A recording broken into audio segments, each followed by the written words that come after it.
This is the People Before Politics show, broadcast every Sunday at 6 p.m. Hosts Damon K. Jones and AJ Woodson bring you the news that impacts our community. Join us for unfiltered, unapologetic coverage of the stories that matter most. Black Westchester Magazine presents the People Before Politics show, the news with the Black point of view.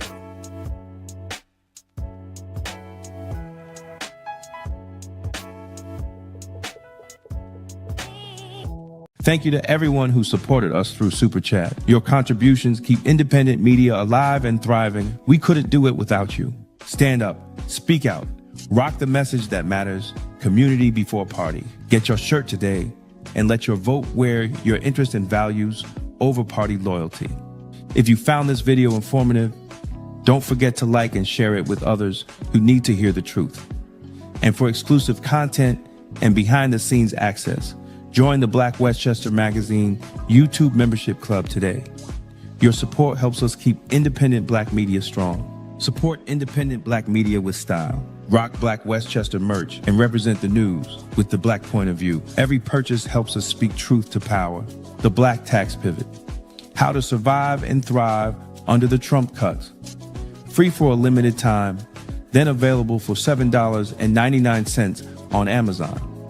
Inside, we break down how to use the new tax code to your advantage, how to restructure your business or start one, why trades and skills are your gateway to wealth, how to shift from spending to ownership fast. We don't have to like the game, but we better learn how to win it. No more excuses. Learn the code, build the power, own your future. Peace and blessings, everybody. This is Damon K. Jones here, and I'm the publisher of Black Westchester Magazine. And welcome to the People Before Politics show this Sunday, July 20th. We are here, and we are live on YouTube. We're live on Facebook. We're live on LinkedIn, and we're live on blackwestchester.com,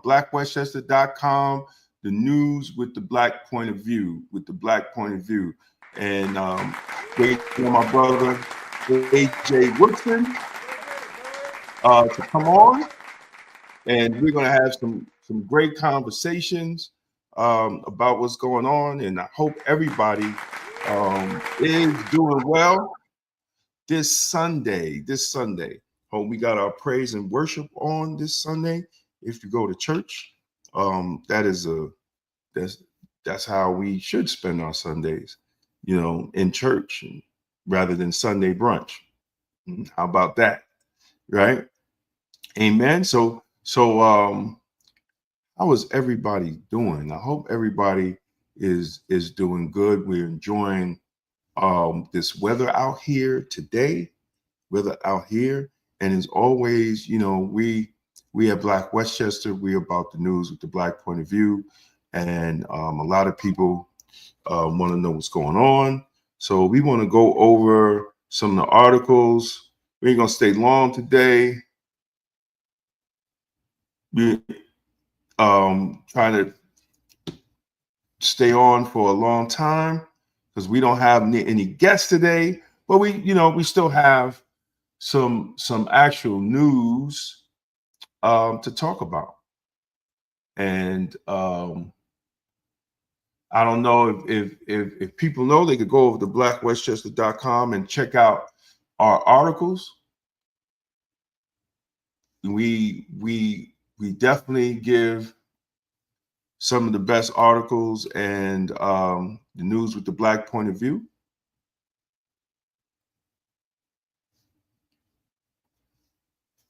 So this is the website. If people do not know, this is blackwestchester.com. This is our website. This is where we give all the news, and we're gonna go over a couple of articles. We're gonna talk about a couple of articles, because we try to cover things that the mainstream media is not talking about, is not having, conversations about.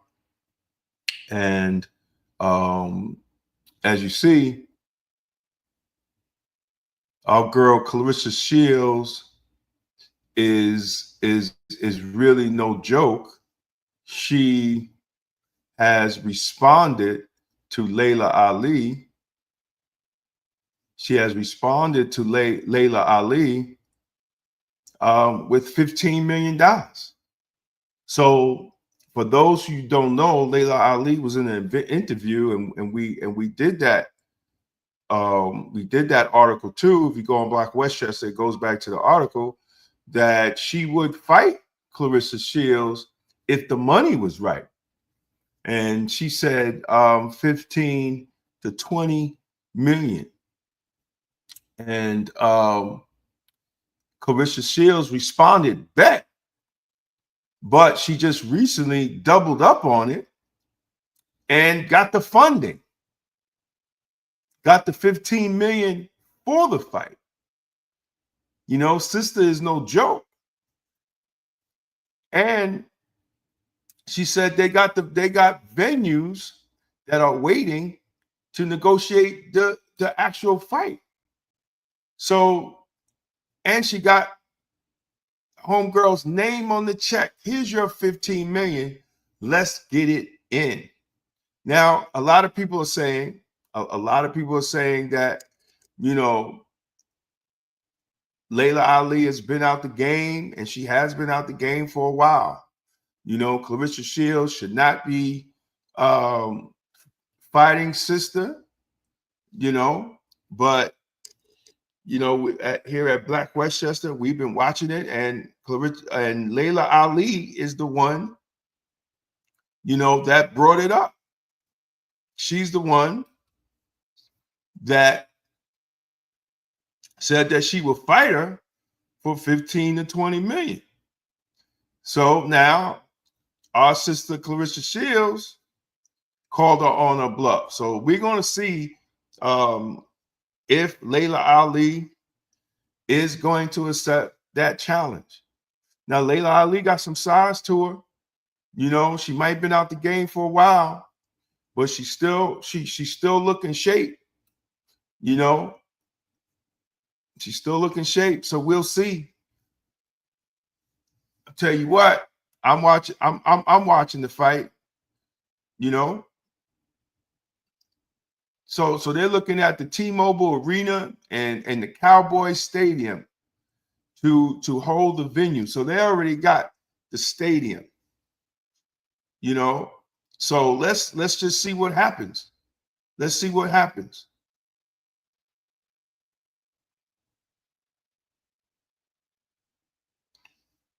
So President Trump pulled a flim flam on Coca-Cola.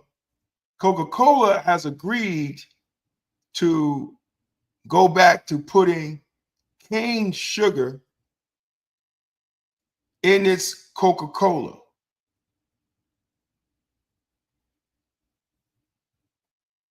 Cane sugar in its Coca-Cola. Because, as I said, it's a deal, but RFK is doing reform because he is pushing to take soda off of Snap. That you cannot buy soda with Snap. And a lot of the big sodas, PepsiCo and Coca-Cola, a lot of big soda conglomerates are upset that states are moving to take off soda from Snap. And we know, you know, the sugar in these sodas contribute to obesity, insulin resistance, type 2 diabetes. You know, so the difference in the composition of 55% fructose versus 55% cane sugar, it really ain't no difference. You know, a 12 ounce, and for all you sugar soda drinkers, a 12 ounce Coke still contains nearly 40 grams of sugar, and it exceeds the American Heart Association's daily limit for added sugars. So for y'all who drink 4, 5, 6 6 cans of Coke a day. You know, just one can is exceeding the daily limit of sugar, according to the American Heart Association. So, like, West Virginia is the first state to commit to holistic healing, which Governor Morrissey says that they're taking all those sugary drinks off of SNAP. So you can't run and buy sugary drinks off of with your SNAP card, with SNAP, which is good because Black people, we have the highest rate of chronic diseases than any other ethnic group. And since, you know, we are dependent on these programs like SNAP, you wonder why we have generational sickness and disease. And I think that's very important.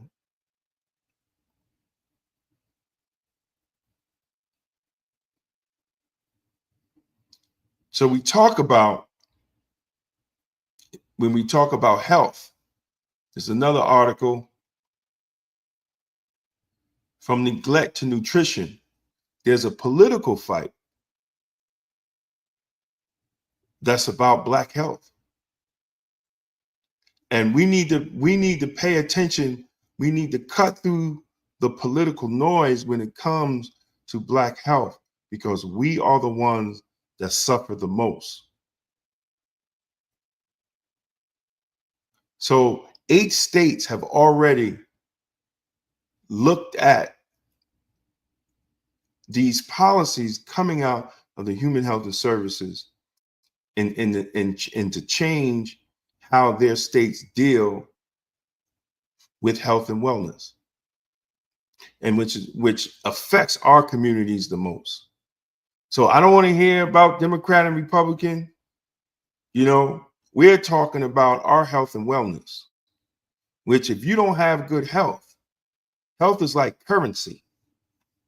And if you're not having good health, you're going to be missing out on a lot of things because you ain't going to do things.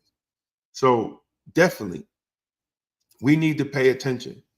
And in the link below, I have a free ebook where it talks about the policies that they're enacting and how it affects Black America. And whether you're on YouTube or where you at, the link will be in the description of the video, and you can sign up and you could get it and you could go over the policy yourself. Sometimes we always listen to other people instead of reading the policy ourselves. And I think it's very important that we begin to read policies ourselves and see how these policies fit what we're trying to do, especially when it comes to our health and wellness. So you can get the download, you can go to Black Westchester, read the article, the sign up is there. So definitely it is very important for us to understand. And speaking on SNAP, so a lot of people have been talking about, first we got to make clear, Medicaid is a state program. The government helps fund it. So what's changing in the government in funding it is now the state has to go back to what they were doing pre-COVID, which is they have to qualify for it. But now the federal government has added more. They're able-bodied adults, 18 to 55 without disabilities. They have to do 80 hours per month.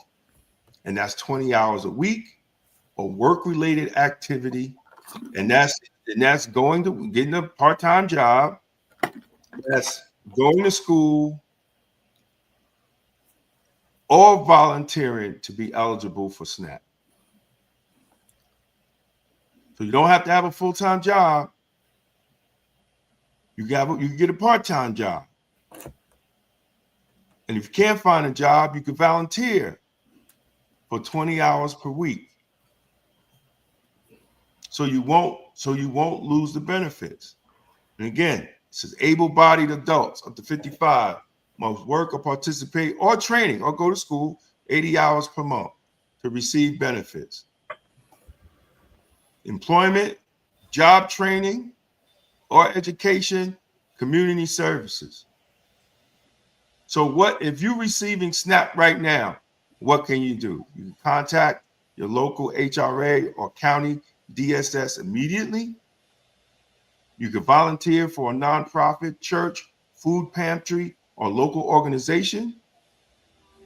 You can join a training or education program. You can even split hours among multiple activities, 10 hours volunteering, 10 hours training, part-time job, right? And if you're struggling with transportation in New York, childcare or work-related expenses, New York State support services like Metro cards, childcare vouchers, work clothes, and more. You could get those things. You got to talk to your caseworker. Also, in the article, for those that are affected, you got the number to the New York City HRA info line. Visit your county DSS office if you're in Westchester. I think it's 155 Post Road. That's where they at. So, and check with your local churches and everything for if you need to volunteer.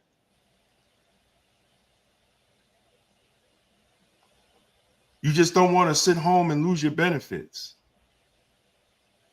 You have to take part in that.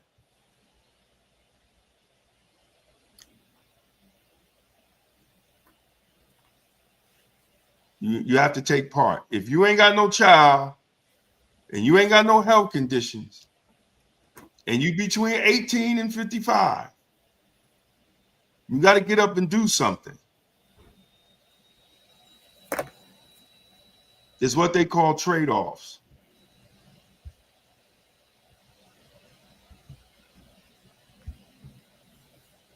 TSA they're going to end the 3-1-1 liquids rule, which limits carry-on liquids to 3.4 ounces per container in a single quart-sized bag. This move followed the recent rollback of the shoes off policy. Thank God, because that shoe off policy, I hated it. I hated it because I'm not a sock wearer, and I hate having my feet on them dirty grounds.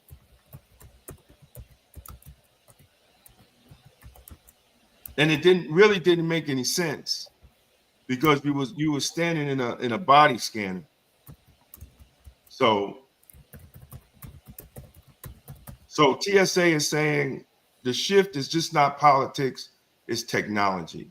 So they have begun deploying advanced CT scanners that can scan bags in greater detail and allow a more accurate threat detection without forcing passengers to unpack items or restrict liquid volume. Now, depending on what airport that you're going through, it might not roll out as fast as you want it to. But TSA is definitely planning to roll that out.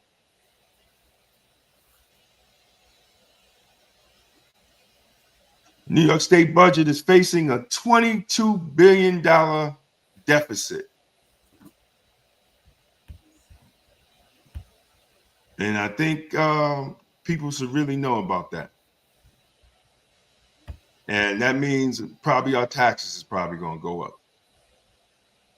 We have to pay attention to local policies, local politics.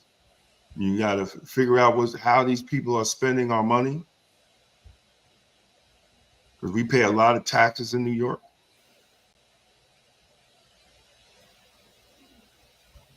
So we have to really definitely Watch what's going on in New York with their budget.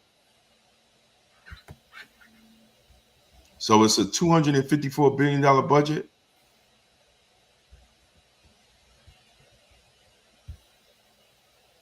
But they're looking at a $22 billion deficit.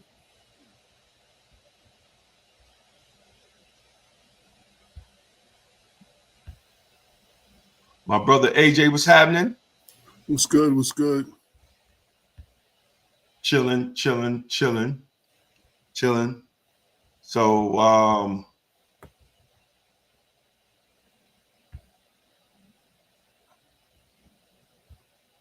you could talk about George Latimer up there doing his thing down there, talking about rescinding funding from public broadcasting. Yeah, I just I ran the press release. I don't know more than what it says. They sent it to me. No, because there's been a lot of talk about the PBS and the other one that's funded. And they're talking about. I think it's NPR. It's NPR. They're rescinding. They're let me pull it up. I put up a lot of stuff in the last week, so I don't remember. Yeah, well, I'm looking at it right here. It said the bill cuts back $9 billion in funding. And President Trump signed into law this year. The measure cuts $1.1 billion from the Corporation for Public Broadcasting, which provide funding for NPR and PBS. It cuts another $8 billion from USAID, which that came under fire with Doge on the money that they were spending overseas for different programs. And I know they're supposed to have a bill on the actual Doge cuts, on what Doge allegedly found. But the main surge was the USAID and the spending. I know they reached out to Stacey Abrams. I think they stopped the check to Stacey through USAID. So there's a lot of controversy around USAID and who was actually getting the money and where they were paying and where the money was actually going. So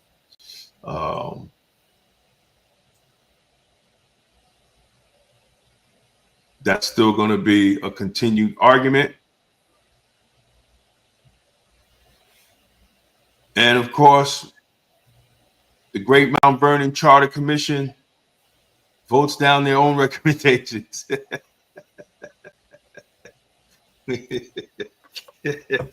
So a lot have been said. So this is the second charter commission in a row that was the charter says every 5 years a charter commission should just be set up to review the charter and recommend any changes. The one under what's up, Joe? The one under that Richard Thomas did in 2019, I believe. There were like 8 changes. They went on the ballot. I think they all were approved.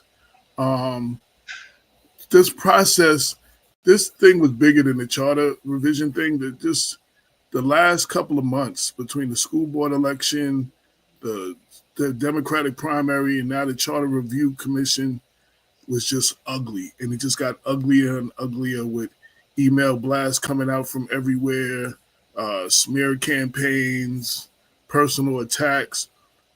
Yo, we're not going nowhere like that. We're just not going anywhere like that. And, you know, the commission is set up where half the members are appointed by the mayor, half the members are appointed by the council, and then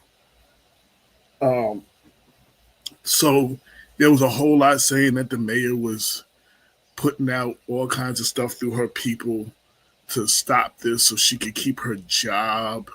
It just was a lot of bullshit. sorry, I just don't have a nicer word for it. There's a lot of bullshit on both sides, to the point that it was just a bunch of misinformation that people really ain't know what to read into it. People like Elvira was complaining the Latino community was not in, there was no outreach to the Latino community. My issue is like, yo, they did a survey that they posted on the website. They did no mailers or they didn't do anything else to share the survey for the people to fill it out about the review about the proposed changes, and 300 people in Mount Vernon filled it out. There and they were supposed, and they were pushing this to be what's up, Freddie? They were pushing this to go on the November ballot. There's 44,000 plus registered voters in Mount Vernon. 300 is 0.73% of the registered voters in Mount Vernon. You can't call that feedback from the community. I hope no matter what happens, the next time they have a commission, they do better. They learn from this and they do more outreach to the people. Because obviously, as much as they said they did, it didn't work because so many people did not know about this survey. So many people didn't know it existed, and nobody has time to go to anybody's website, whether you're the city school board, whether you're the library board, or whether you're the city hall. Nobody got time to go to your website to see what you're doing. It's your job for outreach to the community. That's just part of the job. Y'all do the most outreach when y'all want to get elected. We get bombarded by mailers and everything, and then when you get in, then there's no money to communicate with the people. I have a problem with that. So the commission didn't do a good job. There was a whole bunch of stuff with that. The bottom line is they had 3 recommendations. They voted against the first one, which I thought might have been the most important one, which was districts, or they called them wards, like what Yonkers and New Rochelle has, which would be good because in our current, there's like 2 or 3 current city councilmen, the people that live in the same district. So there are other areas that are not represented. Those 3 would have to run against each other for that one district. And then that would, leave for whatever the other districts are when the districting thing is going to be a fight too, just that everybody's represented. But that was, so they voted against that. Then they recommended a city manager, which right now, like Yonkers and New Rochelle, Yonkers and Mount Vernon, the mayor appoints all the commissioners. The mayor sits on the board of estimates and several other boards. This would be a city manager situation like New Rochelle. The city council would appoint the city manager, which means they answer to them. You know how appointments work. You serve at the pleasure of somebody, and when it's no longer your pleasure, their pleasure for you to serve, you don't serve no more. We found that out. Exactly. We found that out in the city clerk's office, the last 2 clerks. Like, you know what I'm saying? It was no longer their pleasure for the clerk or the deputy clerk to serve, and they didn't serve no more. So that's the problem there.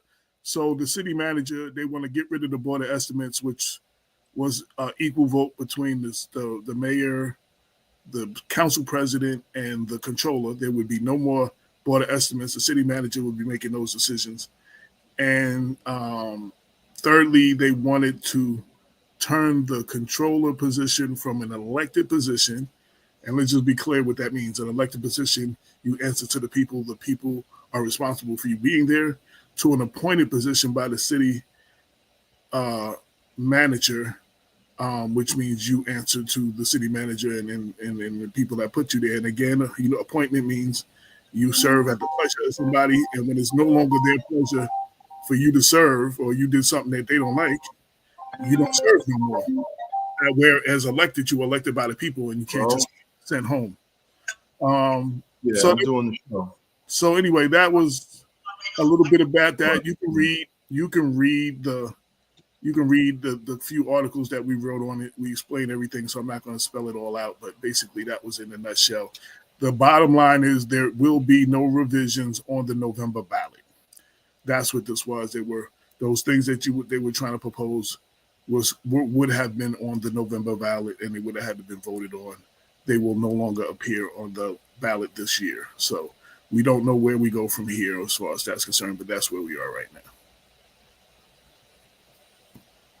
So, yeah, man. So I think it was a waste of time.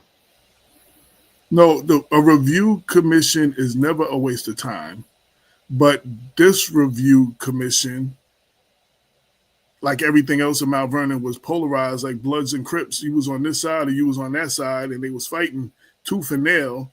You know, I have no problem with people. Me and Damon do not see through the same lens. Me and Bob do not see through the same lens. Hell, most of y'all and your wives don't see through the same lens. Y'all have heated debates. And I have no problem with heated debates because that's how ideas come about, from hearing from different people. But when it starts becoming personal, it's not based on the issues or the platform, but on the personal attacks. That's when you have problems. And there was a lot of personal attacks. So what are you saying? There were personal attacks on the board? Yeah. There was, and then not just from the board, from those emails that were going out. There was one lady that was on the board. They put pictures of her and her husband in the email. Her husband ain't got nothing to do with that board. You know what I'm saying? And it kind of almost made it seem like, you know how you don't tell people to attack someone, but you just kind of say we need to fight back, and then you show their picture. That kind of, for certain people that's not in the right mind, that means attack that person almost. Like, you didn't tell people to attack, you just created the atmosphere. You understand what I'm saying? And so there was some of that. Then Damon, the secretary, I watched one of the meetings, 19 minutes, and it's all I could get through. They asked the secretary for the minutes from the previous meeting. The secretary said, minutes? I'm not supposed to take minutes. It's videotaped. If I got to take minutes, I'm quitting. Wait, what? Did you understand what the secretary was when you signed up for it? This is on video. Please nobody take my word for it. If you want to see the video and you haven't seen it, email us at blackwestchester@gmail.com, and I will send you a personal link so you can watch it for yourself. I couldn't make it through 19 minutes. I was like, this woman, they were asking about things that happened from a previous meeting, and they couldn't agree on it. And what you normally do is pull up the minutes, and they also was asking for an account of how money was spent and what money was spent. And there's no record of it because there's no minutes. There's no financial report. There's no record of it. Circus, Afro circus, Afro circus, Afro, polka dot, Afro.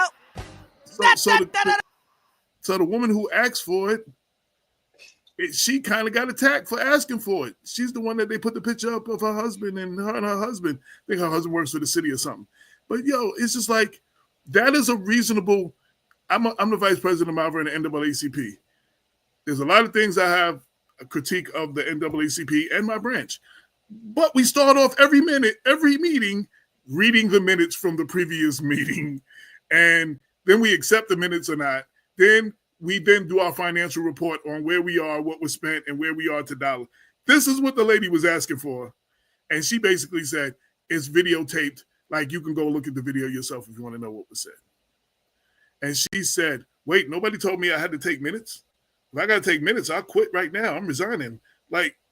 You're the secretary. Things that go on. And then it was people yelling.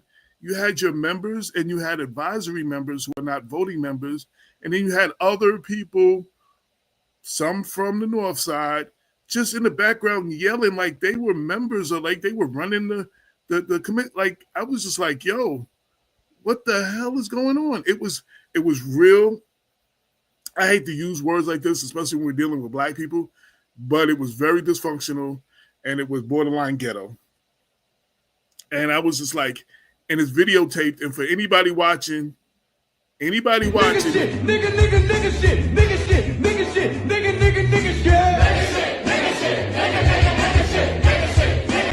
shit. So for anybody watching, for those group of people that go, you can't give Black people no power. It's a Black-run city. all they got to do is point to that meeting and things that go on in Mount Vernon. Not just that, dude. Not just that meeting. The No, library. I said things. Wait. I said things that go on and things that go on in Mount Vernon. Dysfunctional. Like, we dude, do not have. They get mad when I say this, but prove me wrong. We do not have an institution in the city of Mount Vernon that is not dysfunctional. I'm sorry. I come to your meetings. It's very dysfunctional. The last year or so, the meetings that I was going to at the school board, I mean, I thought some people was gonna get up and fight. Like, the library board. I thought some of the women was about to throw blows for a minute on the board. You know what I'm saying? And then, almost challenging somebody. They didn't do this, but it looked like they was almost ready to challenge one of the people that spoke up against them to the parking lot for a fight. Like, I'm just like, that was the only thing missing. Like, this is almost some world star stuff like that goes on in these meetings. Like, and it's just crazy. World star. It's crazy because these are our institutions of elected officials that are supposed to be doing whatever they're supposed to be doing. And Damon says it all the time. How can you tell the kids to stop gang banging when the adults are adult gang banging, politically decapitating? On the national level, you can't get nothing done because the Democrats and Republicans can't work together. Damon, Mount Vernon, when there's no Republicans, it's a black Democrats trying to politically decapitate other black Democrats. This is not white people. This is not Republicans. These are black Democrats trying to publicly and making permanent enemies over a temporary situation. So that's the nature. After the election, you got to see the person in Home Depot or at the laundromat or a supermarket or wherever you go, or a funeral. I just seen one of my fans at a funeral, and I'm gonna the nicest word I can use about the person. Sitting 2 seats behind me, you would know who you are because you know where you were sitting. But you got to see these people at everywhere you got to go, and you have to get to a point where we can work together. Like, I wasn't a fan of George W. Bush, but he was willing to work across the aisle with those and meet with those who didn't agree with him. You know what I'm saying? Reagan met with some of those that didn't agree with him, and they met with, we have to come and hear from the other side, not always go there to be heard and yell and shout, but to hear what other people have to say and believe and think. And then we come to the table and we have some kind of debate and you make your point. And then lastly, I just want to say, I made a video yesterday, but I didn't share it because, Damon, it was just too many F-bombs and everything in there. I just couldn't share the video, but I had to get it out of my system. In these last elections, Damon, I didn't see many candidates or the people who were supporting the candidates tell me why I should vote for their candidate. They all wanted to tell me how the other candidate wasn't shit, the other candidate sucked, the other candidate was corrupt, the other candidate's family this, that, and the other. But they never told me what they was going to do and that they were good. Why I should vote for them. Let's start there. Let's when you have a campaign, you're the candidate or you're supporting the candidate. Let's start there. Let's start there. Why should we vote for you? Because politics. Listen, bro. And what are you going to do? What are you going to do? Forget about what the other person did or what the other person. What are you going to do? Why should I go to the ballot box and place my vote for you? That's what very few candidates have been telling me lately. It's just that the other candidate ain't shit. And you don't vote for that fool because whatever. That's what it's all about. This person is corrupt. This person is this. This person is in the political cabal. This person is in whatever. You know what I'm saying? And it's like, why should I vote for you? These are questions that are not being, that's how elections run. You tell the people what you stand for and why we should vote for you. And that ain't happening. And we need to get back to that. Like, it's just real talk. And then there's behind the scenes, that's further throwing gasoline on the fire for further commotion because they benefit in the end. They benefit from because you know what the further commotion does? At some point, big group of people that are involved stay home and don't vote. And if it's a small vote, you can win those elections. When people come out, it's harder to win those elections. because you didn't make no point on why we should vote for you. So, that's what's going on, and it's disgusting, and it needs to stop. It's not going to stop. No, I know, mean, and we're never going to be nowhere. We're never going to move Mount Vernon forward. We're never going to make Mount Vernon rise up. We're never going to be the jewel of Westchester. We're never going to be any of those things, or have Damon says the Wakanda of Westchester. But we got our elected officials giving away our vibranium.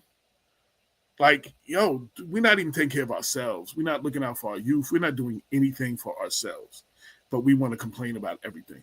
And the residents, one last time, and I'm saying this one more time, you are at fault too for not getting involved, for not showing up at these meetings, for not doing whatever you can to be informed. Because a lot of y'all believe the bullshit that comes from anonymous sources that you don't even know who these people are, and you run around and repeat that shit like you just read it in the New York Times.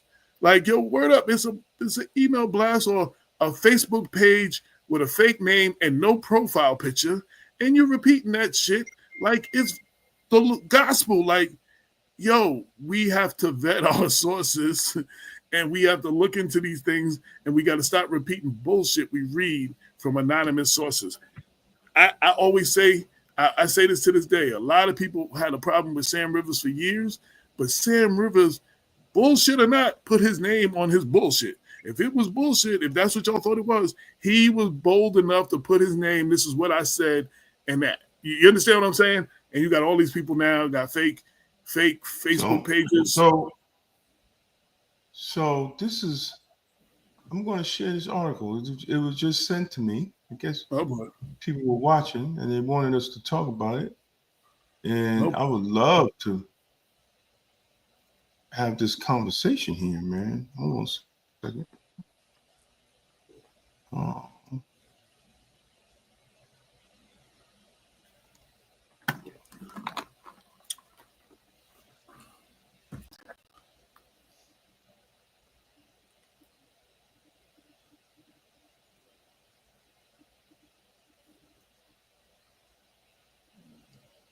So, Mount Vernon Group says voting fraud has riddled school elections. Riddled. Yeah. Well, that's Zach. What is this? This is the Daily. This is the Daily Voice. So, a group of Mount Vernon residents has formed a coalition to investigate alleged cases of voter fraud in the recent school board election, according to reports. The Concerned Citizens of Mount Vernon is a group that alleges that the 2012 school board was riddled with fraud. The group has sent letters to the 2012. The 2012? Maybe that's a typo. But let's just figure it out. According to the Journal News, documents obtained by the newspaper show that resident who passed in 2028 voted for the 2012 school board election. Wait. You just said 2028. You said they passed in 2028. It's 2025. Oh, 2008. Oh, 2008. 2008. Then they voted in 2012. Well, I will say, I do remember. All right, let me just finish the article, and then we can talk about it. And then Diane Jacqueline, a candidate, seemingly voted twice. The group said that it hopes to have an equitable election on May 21st. Well, that just passed. A letter from the group said people were. Wait a minute. When is this date? What is the article of this article? Exactly. Somebody just sent it to me. When is the article? There's a date on this one? Oh, you know what? I read the wrong one. Hold on a second. Let me take that one down. So I will say, as far as that article is concerned, we did during the Richard Thomas, Ernie Davis, Clinton Young, Ruth Hassel Thompson race, when we were going over voter names, not only were a few people, I don't know if these people have been purged since 2015, but not only were there some dead people, Damien, there were 3 people whose address would have been the middle of Memorial Field. So that's what was going on back then. A lot of people made a big stink about it. Supposedly those names were removed. I don't know what is going on and has gone on since then. Maybe we can talk to Tejan on what the process they have for removing names. Listen. If it's anything close to that fraudulent bullshit investigation, that you know what, I'm going to talk about it. Wasn't going to talk about it, but I'm going to talk about it. So we did an article, AJ. You did an article before we get into this that we challenged Kenny Plummer. And who stepped down afterwards. No, I'm not finished. Mm-hmm. Challenge Kenny Plummer. She's supposed to do an investigation. The alleged investigation came that Kenny lived at the address, according to the Board of Elections. So, Detective Sanchez reached out and said that they never gave him the White Plains address. They gave him a set of questions. He never said who, but we need to know who gave Detective Sanchez these questions. And he was only to ask those questions. They never gave him the address where Plummer and his wife live in White Plains, which he said in the text, correct? Mm-hmm. AJ, mm-hmm. Right? Mm-hmm. And they gave him a time frame to go. The last day, Kenny was at the address. So previously he wasn't? No. They gave the detective a time frame. You got to go from this date to this date. Not before or not after. This is the board, this is the Democrat Board of Elections.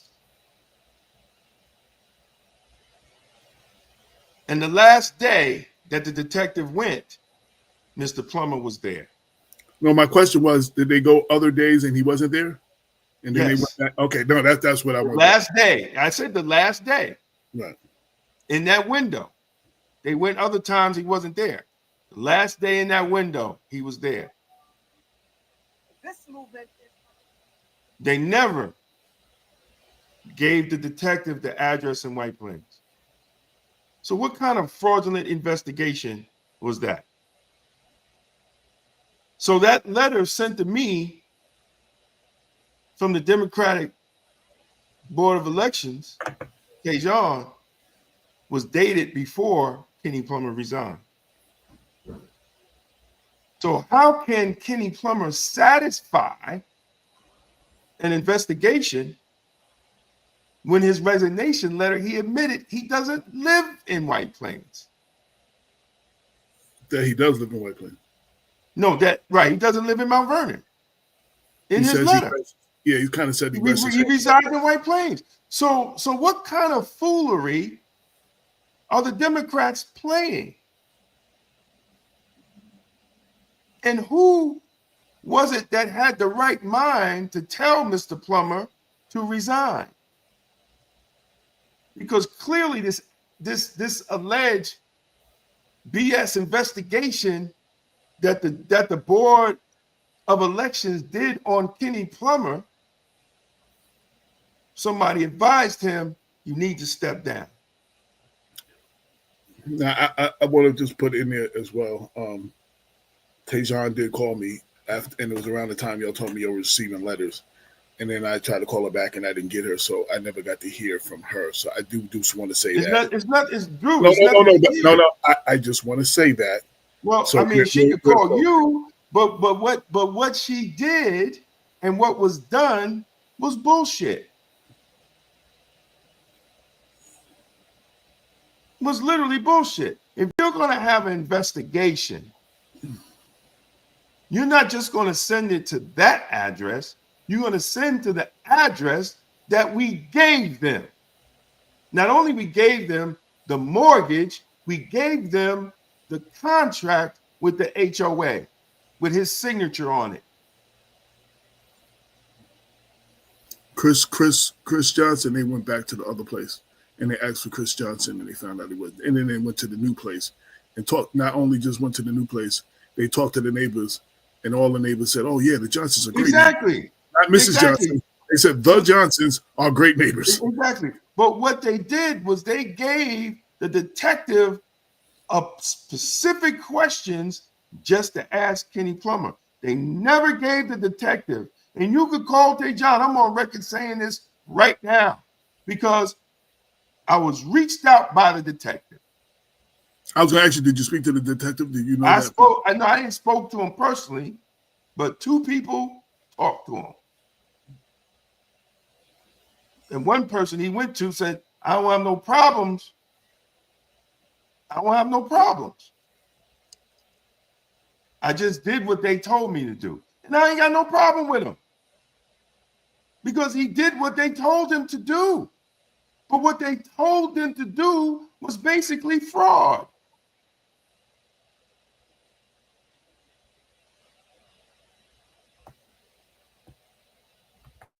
See, this is why nothing can happen good in Mount Vernon.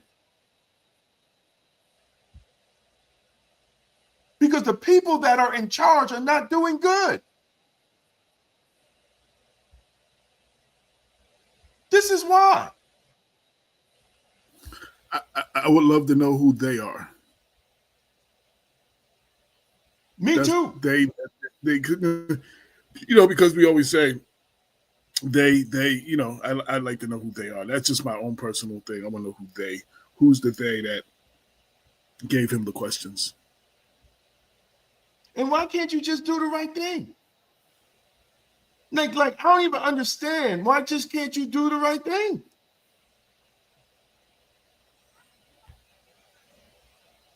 And did Tejon really think that was going to fly with us? This is why I don't even understand how she even signed the paperwork to even mail it to me, or to Shanice, or to Jesse. Totally lost respect.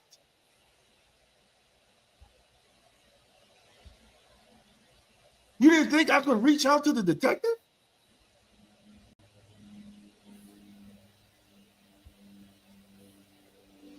This is why nothing will good happen in Mount Vernon, because nobody just wants to be on the up and up and do the right thing. Always trying to find the in around and to get around and to get over. And that's why nothing happens good.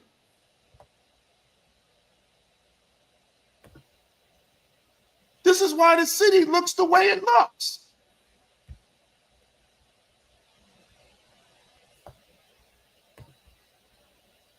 Because you don't have honor and integrity, even with a correct process.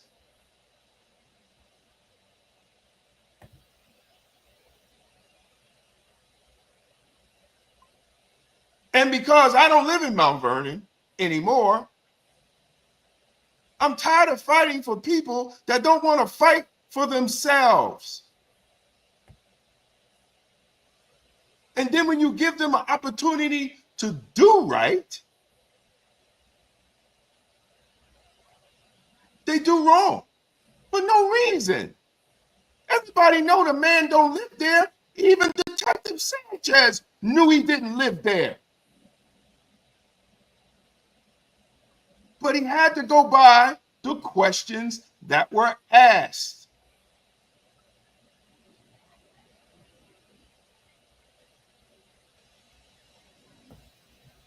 Tejon, I'm ashamed. I feel bad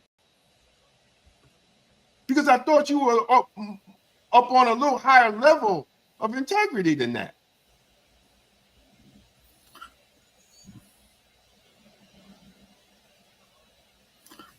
I still like to hear from her. Just you can hear from her all she want. It's nothing she can say, bro. He doesn't live. The letter that she sent out to me, Shanice, and which we call it, Kenny's resignation contradicts everything that she said. Now, how about that? So what can she say about that? The letter was written, I think, on the 28th. Kenny resigned on what? The 1st, 2nd, 3rd, right before the 4th. So he already did that. And then somebody gave him the great idea. I don't think he had the idea. Somebody gave it to him that, bro, you need to resign.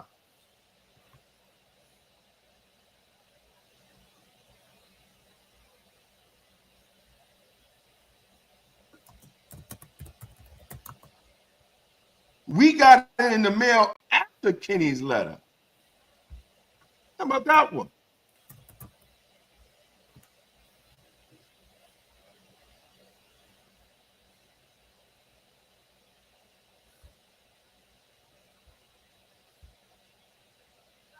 So you really can't trust the process from anybody.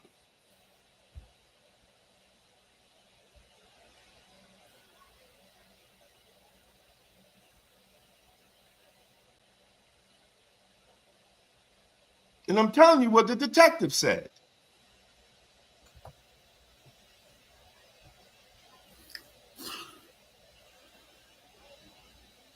So And he talked to two people. Yeah, I pulled it up. Kenny Plummer sent his district leader resignation effective immediately, dated Tuesday, July 1st, addressed to the Mount Vernon City Democratic. Exactly. So that means before the 28th of June, because that's when the letter was written. He went to the apartment, he talked to the detectives. And according to the letter, he satisfied the investigation. I thought I had it down here, but I don't. So what happened between the date of the letter and what, July 1st? When did he send his resignation out? Tuesday, July 1st. What happened between the 28th and the 1st?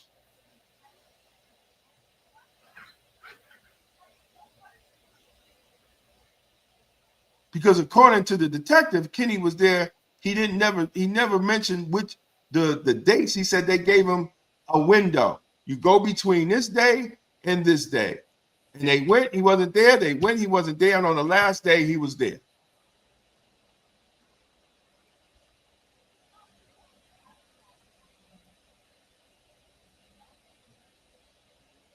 I don't know about anybody else, but I'm tired of trying to get honesty and morality out of niggas.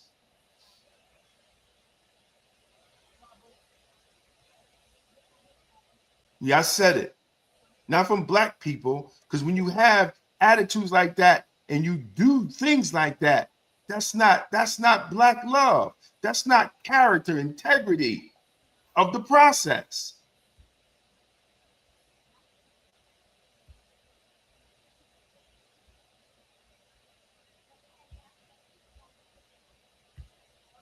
We don't have time for that. I don't have time for it. And sometimes you get this. Now, I could have wrote a whole big article on it. I just ain't have time. Why? Why? When you just don't want to do right.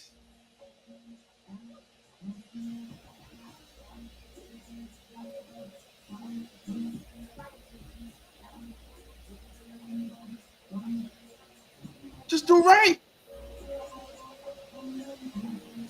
That's all.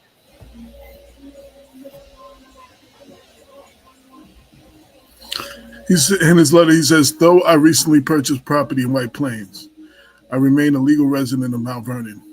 I maintain an active lease, pay utilities and cable bills, and receive the majority of my mail here. Depending on my work schedule and professional commitments, I alternate between sleeping in Mount Vernon and White Plains. My But family that's and I. not the law. I don't care what he said. No. I'm just giving you word for word what he said. Yeah, but I don't care No, what no, he no, no. said. We were referring to what he said. I wanted to say exactly what he said. Right. But I mean, he texted that to us too. That's not the law. It's not the law. So from what we looked So up, you're trying to tell me, according to residency does not constitute having an active lease, paying utilities and a cable bill, and receiving your mail somewhere does not constitute as a domicile. right. That's what the law says. Many Domicile. people have multiple residents or multiple properties that they have throughout Westchester, throughout New York State, throughout the country even.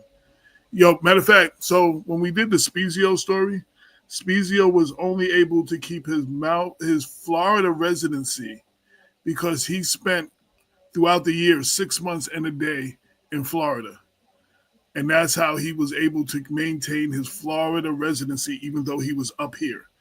And when doing that story, that's when I had to do a lot of research and stuff like that. And that's how he maintained his Florida residency throughout the year. He spent 6 months and a day in Florida. And that's why he kept a Florida license and he kept his Florida residency, which should have made him exempt from being anything in Mount Vernon. But that's to continue the dysfunction. Right. But if you're trying to tell me, so that he would have to, if he was going back and forth, and that's why I read that specific. Yeah, but that doesn't. No. If he go back and forth, that's what he says. No, wait, stop. But let me finish. No, you got to let me finish because you're missing a part. Wait, no. You don't let me finish. So okay? Using the Spezio example, if he was splitting his time between Mount Vernon and White Plains, he would have to spend the majority of his time in Mount Vernon, and I don't know that to be the case. He spends the majority of his time in White. He spends the majority of his time in White. I'm dealing with the words he's saying. But I'm trying to tell you something. Okay, that apartment is subleased. Go ahead, Damon. I'll talk to y'all next week. Go ahead, Damon. The apartment is subleased, so he can say whatever he wants in the article. We already know he subleases the apartment. We've been there. I don't have proof of a sublease. I have people telling me. No, listen. I do news. AJ. Damon, listen to me. The man that's subleasing. Listen, dude. You didn't go there. Me, Andre, Jesse did. You didn't go there. And you saw the sublease. Andre talked to the man. He's a photographer. He subleases the apartment out of his mouth. This is why we know. This is why we know.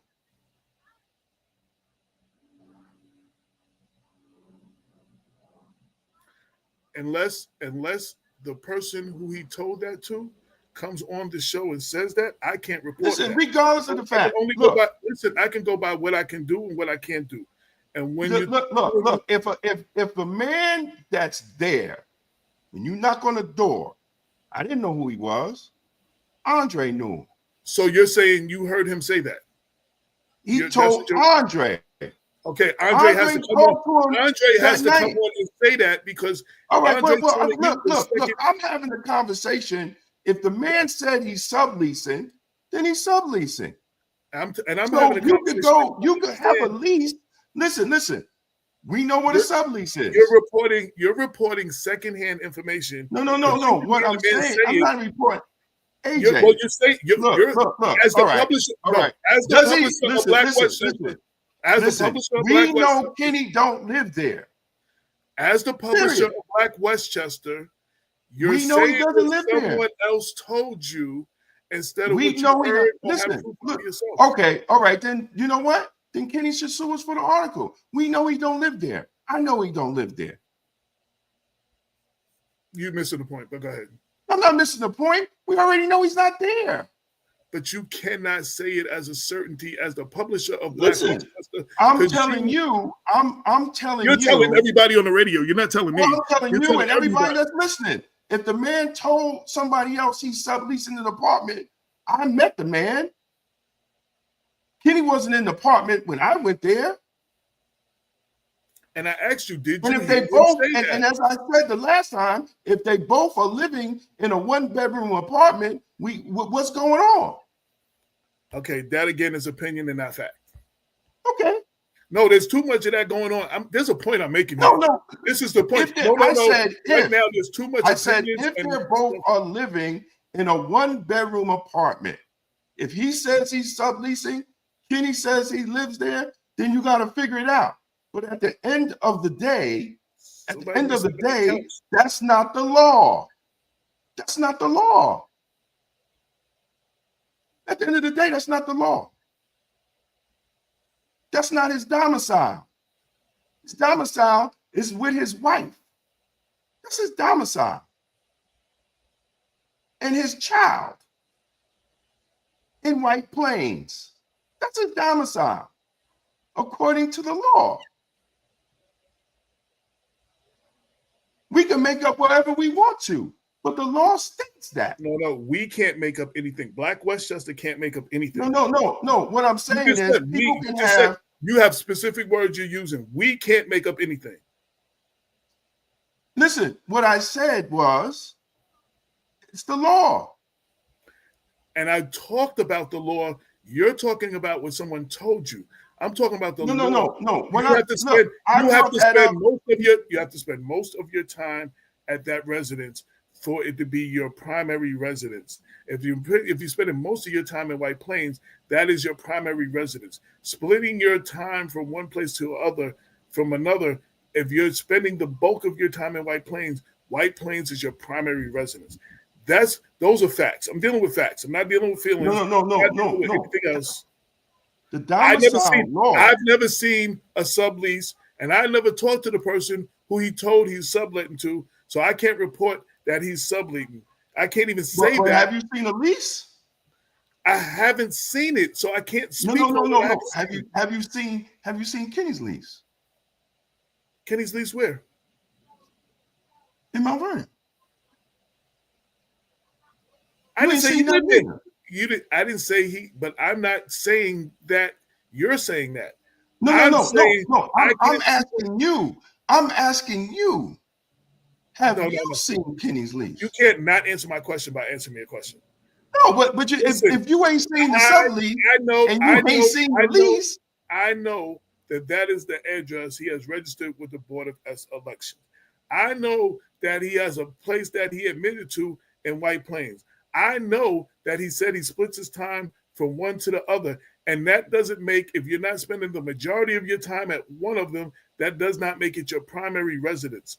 You have to vote and do those things from your primary residence, the address of your primary residence. Those are facts. All the rest of that stuff is feelings and other stuff. Those are the facts. I have not talked to the guy who sublets, who I know who it is. I have not talked to the person who he said I'm subleasing it to. He didn't say it to me. So I can't report and say on this show that part, but I can say the part that you can't split your you can't, wherever you spend the majority of time is your main residence, your primary residence. And that's what I was trying to get to before you want to go on this other thing. Those are the facts. White Plains is his primary residence. That's where he spends most of his time. Well, we already know that. I can't go, but I can't. Those are the facts. But I can't talk about the other things that I don't know for fact. Well, I mean, look, we don't even know if he has a lease because we don't even know what was showed to the detective.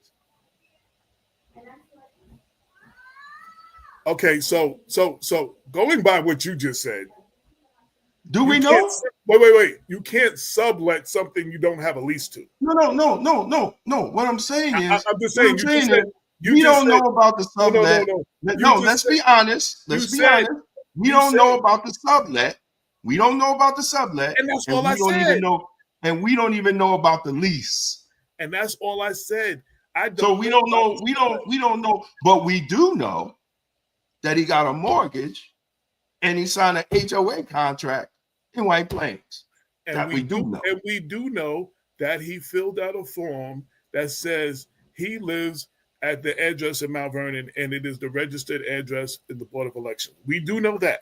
So if he we do know that. No. So those are the things we do know. That's what I'm Right. saying. So, and that's where I was going with what we do know, not what we don't. We know that. You're now after arguing with me. After arguing with me, you're now saying, "Yeah, we don't know if he has a sublease. We don't even have a lease." That's what I was saying all along. That's what I was saying. We don't know none of that. And that's what I was saying. But what I'm saying, what I said was, these are the circumstances. This is what was said. So whether he has it or not, nobody was sent to White Plains. No argument with that. Which the process, which the process should have been taking to that level. And that's what they did. That's what they did with Chris Johnson. The investigation and the news actually did it too. The LOHUD actually did it, and there was an investigation. So that's what happened with Chris Johnson. No, LOHUD didn't want to touch it. See, LOHUD didn't want to touch it. Oh, you mean this one? Because LOHUD is the one who reported that they went and knocked on the door. LOHUD didn't want to touch it. Well, you ain't got the same people that was there. They all left. They went to the post and other places. Exactly. So at the end of the day, bro, it's just more dysfunction. And you can't rise the city up off of dysfunction and foolery and trickery. So by what his letter said and using his words in his letter, he was challenged. He was challenged that Mount Vernon was his residence. In his standing to be a district leader, he then resigned from that position because of the challenge. Regardless of what the investigation showed, he resigned. So if he was a resident of Mount Vernon and Kenny got money and the people who run with Kenny got money, it's not like he can't afford a lawyer. He could afford that and he would have still been a district leader. But he resigned. So that's his admission of the charges that he's not a Mount Vernon resident. He resigned. That's the bottom line. He resigned, and all the other stuff. It's just this is. But so my problem, what my questions would be, is since he resigned, why is he still allowed to use that address as his residence for the Board of Election? So that would be my question for that process. And who gave the detective these questions and the parameters to go there on these between these certain days and ask certain questions, and not gave the White Plains address and had that investigated as well as part of the investigation? Since I was there when y'all filled out the paperwork and it did have the address that he has a lease at, and that he the White Plains address. So all that information I did see y'all fill out. I went there as an observer, and I did see the three of y'all fill that out and include all of that in your statements. And then you were sworn to your statements. You had to swear in front of the deputy commissioner, the Republican deputy commissioner, which is what they do. The opposite side has to come through. And you swore to it. So that was the process. I understand your frustration if you are told that this is the process and then you then go by the process and then the desired results are not obtained. What trust do you have in the process? And we as Black people have been dealing with that forever. So I do understand your frustration. Well, listen, They will never get right. At the end of the day, bro, like they will never get it right. So this is in the New York Post. This is up 7 hours ago. New York Dem stronghold Mount Vernon padded voter rolls with dead people. Locals born in the 19th century bombshell lawsuit. Who sued? I think it's Bill Schwartz. They got Bill Schwartz up in here. The voter rolls in the heavily Democratic city of Mount Vernon are so shady that they include residents and locals who were born as early as 1897. The lawsuit. In just over a year, the number of voters in Westchester County City spiked by 30%, with the increase heavily favoring Democratic majority. City Council candidate Bill Schwartz alleged in a shocking complaint. Oh, he got the complaint. Oh, I'm going to do an article. Well, see, that's what, I was going to say, when we do stuff, we put the complaint. Okay, there you go. Yeah, all right, let me go back. County elected officials. The lawsuit is more about messy records. Schwartz, who lost the party primary bid last month, and told the Post, when the voter rolls are sloppy and no one on the Board of Elections is answering the questions, you start to wonder what else is slipping through the cracks and being pushed through. I'm asking the court to step in and make sure the November elections and future elections are conducted fairly, transparency, and by the book. The lawsuit filed July 15, Supreme Court White Plains named Westchester County Board of Elections and its two commissioners, Republican Doug Colte and Democrat Ed Tejon again. Nelson could not be reached for comment, but Colte told the Post that the board couldn't comment and had not officially been served. According to Schwartz, the Democrat-controlled suburban city of about 80,000 residents, traditionally and powerful voting bloc, holds a great political influence in the county. Nelson, a Mount Vernon resident, not only holds an election commission position, but also resigning secretary for the Democratic Committee. Her mentor, late Reggie Lafayette, not only hold the commission for 4 years, but also served as the county Mount Vernon party chair. Schwartz maintains that party bigwigs also call the shots in the city, and not on the up and up. He compared voter records from last year, from June, and found that there had been more than 10,000 new voter IDs in 13 months, a whopping number in the city with just 41,000 voters. Last year, the county board listed 34,386 unique voter IDs with 25,900 registered Democrats, 2,167 registered Republicans, and the rest was independent or listing other parties. The lawsuit said this year there were 44,021 unique voter IDs with 31,311 registered as Democrats and just 2,821 Republicans, with the rest independent and registered minor parties. Schwartz also said that the records were deeply pragmatic, with the oldest voter listing a birth date as October 13, 1897, and the earliest registration date listed as October 12, 1927, he said.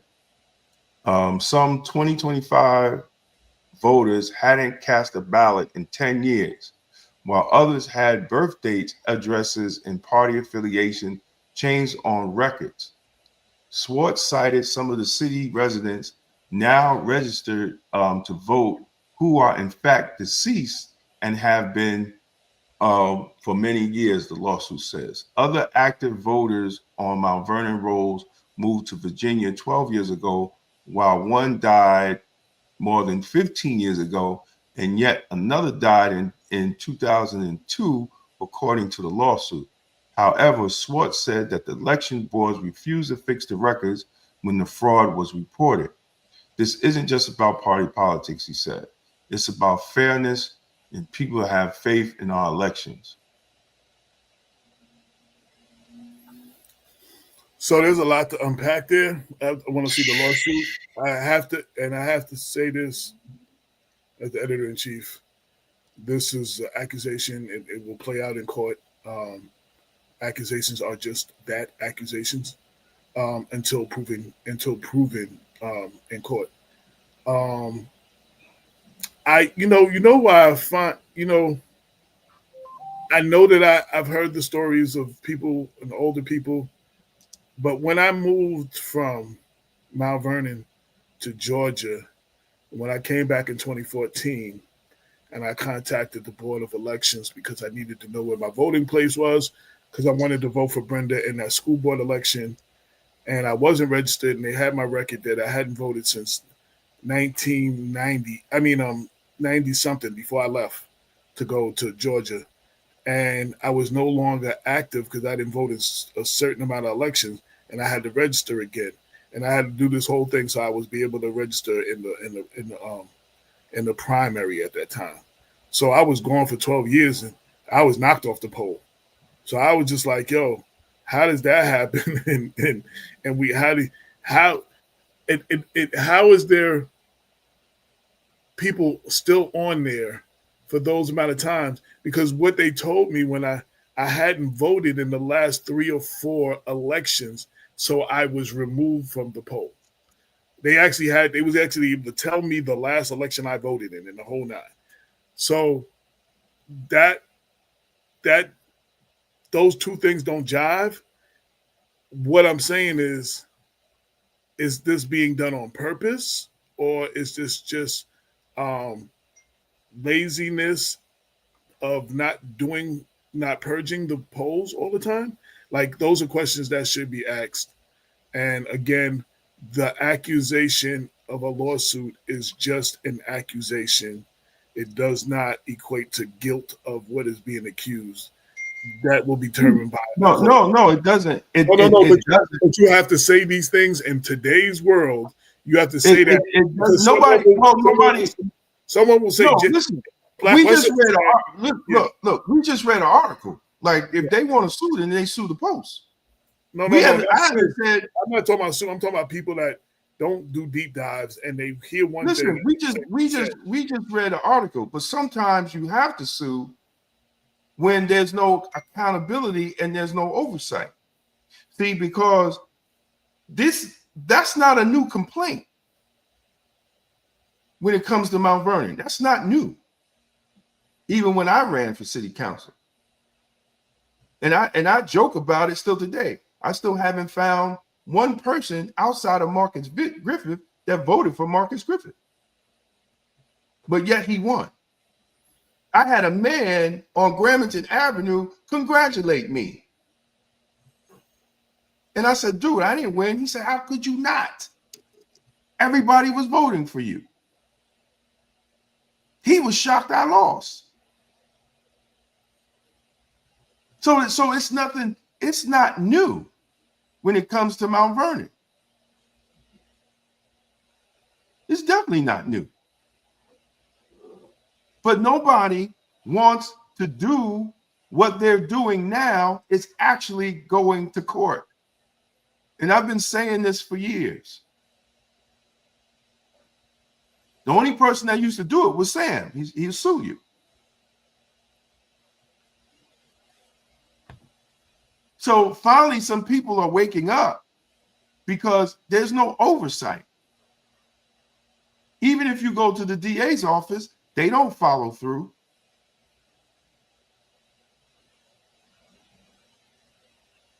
The case is like being under Scarpino again.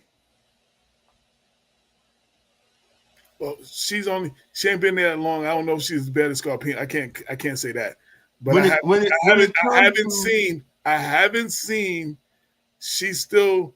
There's a few investigations I want to see how they play out before I jump off of those bridges, because I'm like, she's investigating a few things. If you can't get it done, you sue, and then you let the judge sort it out, since nobody wants to investigate. And I agree 100% of everything you said. Again, for those who just run, go tell that and only hear one thing and run, go tell that, I wanted Well, to they be. can run, go tell what they want. This is live and recorded, and I hope whoever they tell, they can watch the show themselves. Right, and that's why I said that accusations are just that, and it does not mean guilt of the person until proven guilty in court. So, I don't disagree with the reason to sue, and that is the step people should take. I'm just wanted to be clear. We're not saying these people are guilty. The judge will make that determination. No, nobody, Yeah. AJ, nobody said that anyone was guilty. Yeah. You don't live here. The people that walk around and say things that they think they heard. I'm the person who always has to say Damon didn't say that, and we didn't write that, and I'm the person who I know what I'm talking about. I get all of that. I get all of this every time I go out the house because people keep telling me what you said on the show, and you didn't say that because they only heard a piece of it. So those are the people I'm talking to. Like, yo, dude. Wait a minute. Wait. How are they saying that and they don't even watch the show? Well, that's the other part. I was like, yo, I have no problem with you critiquing anything that is written in Black Westchester or said on People Before Politics.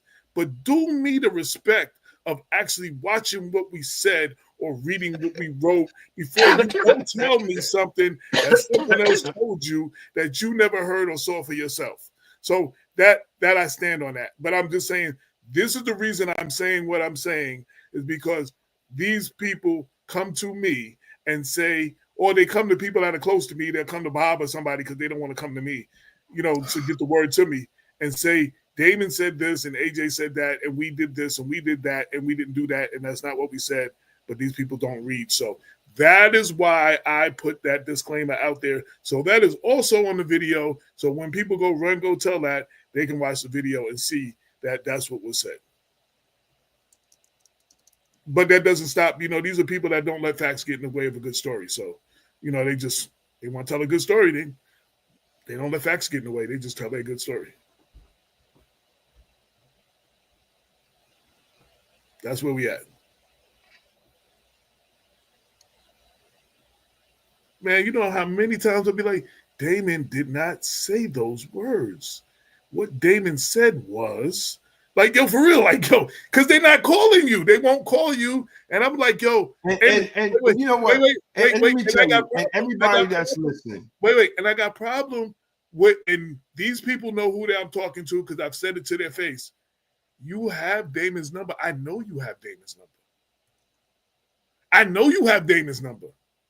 But you won't call him. Because they're I not know you have Damon. I know you have Damon's email, but you email me. You won't email me. Like you Listen, won't think, are you scared? Are you scared Damon is like Candyman? If you say his name 3 times, you're gonna come and punch you in your face. Like, listen, but AJ, that's how you know it's BS, right? If you have my number, you have my email, and they call you and don't call me, then it's just a bunch of BS. Right. See, because first of all, they know I'm not gonna handle that BS as well as the way you do. They already know that. If they cool enough with me to have my number, the recent one, like Kenny, he had an old number, so we don't talk. He had some number that I don't even know what number he was texting. He had the old 5. He had the original 5-2 whatever number.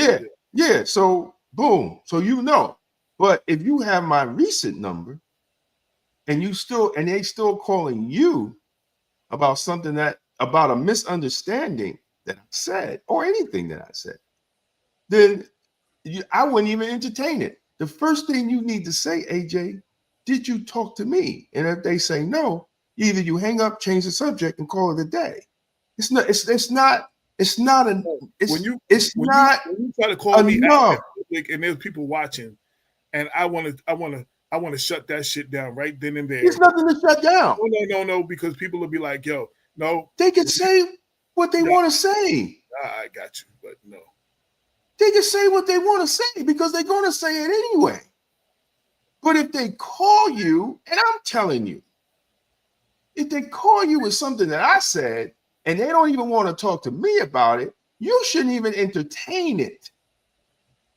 As a man, I wouldn't even entertain it. I'm telling you, most of the things are not phone calls. They see me in public and be like, Then you just say, hey, First man. first they start with Black Westchester said, and I'll be like, where did Black Westchester say? Well, Damon said.